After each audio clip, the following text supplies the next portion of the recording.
For centuries, we've crowned the lion as the undisputed king of the jungle. He's the ultimate symbol of power, ferocity, and raw dominance.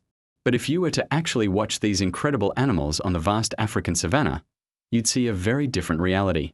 The king, it seems, is astonishingly lazy.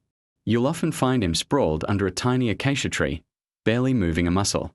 In fact, studies show a male lion can spend up to 20 hours a day just resting or sleeping. He almost never hunts, and when he tries, he's often too slow, too heavy, and overheats way too quickly. This begs the question, if the king is always on a nap break, who's actually running the kingdom? The answer is the lionesses.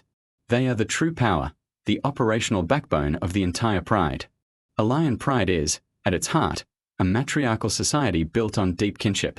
Most lionesses in a pride are related. They're mothers, daughters, sisters, and cousins. They stick together for their entire lives, forming a social bond that's almost unbreakable. These lionesses aren't just the providers. They are highly strategic, sophisticated hunters. They're responsible for securing about 90% of all the food the pride eats. Being lighter and faster in short bursts, they have the agility needed to navigate the tall, dry grasses. Their hunting technique is a masterclass in teamwork.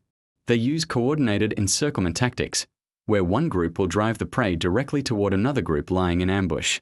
It's this strategic, communal approach that allows them to take down animals much, much larger than themselves. Meanwhile, the male lion is often seen as a freeloader, a royal guest who only shows up once the dinner bell has been rung. But that's only half the story. To simply dismiss the male lion as useless is to completely misunderstand his critical, specialized role in the pride's survival. His job isn't to put food on the table. His job is to protect the pride and the territory itself. Think of the male lion not as the king, but as the minister of defense. His enormous size, his incredible brute strength, and that signature thick mane, all of these are traits engineered for brutal, close-quarters combat, not for chasing down prey over long distances. So, when does he actually go to work? When the sun dips below the horizon and the rest of the pride settles into rest, the male lion wakes up. His long days spent sleeping weren't laziness at all. They were a vital strategy for energy conservation. He was saving fuel for the night shift, avoiding the brutal African heat to be ready for what comes after dark. Throughout the night, he patrols the borders of his territory, marking the area with his scent and, most importantly, with his thunderous roar. That roar isn't just a sound, it's a declaration. It's a clear warning to any rivals that this kingdom is protected. And that protection is absolutely crucial, because any intruding male lion poses an immediate, existential threat to the pride. If a new male or a coalition of males successfully takes over, the very first thing they will do is kill all the existing cubs. This horrific act, known as infanticide, ensures the lionesses will quickly become fertile again, allowing the new males to pass on their own genes. The resident male lion must be ready, at any moment, to fight to the death to prevent this from happening. This is where his size and strength become his greatest assets. And that famous mane. It's not just for show.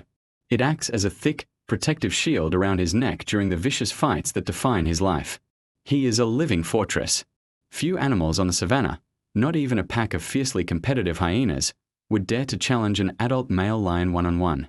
When a massive hyena clan tries to steal a kill or threaten the cubs, it's often the sudden terrifying appearance of the male lion that turns the tide and sends them scattering, securing the pride's safety and their hard-earned meal. And while lionesses are phenomenal hunters, some prey is just too big and too dangerous. A massive African buffalo or a towering giraffe, weighing over half a ton, requires a level of sheer brute force that only the male can reliably provide. On these rare but critical hunts, the king absolutely must participate. His power is the final piece of the puzzle. The life of a male lion is one of constant, brutal competition. His reign as the head of a pride is usually short, peaking between the ages of 5 and 9. He is always an outsider, having fought his way into the pride in the first place. And eventually, he will be defeated by a younger, stronger challenger, losing his territory, his family, and his place in the world. It's a tragic, violent cycle. So the lion's life is a fascinating paradox. The lioness is the tireless hunter, the economic engine, the very foundation of the family. The male is the seemingly lazy sentinel, the sleeping guard who is always ready to unleash unimaginable violence in defense of his kingdom.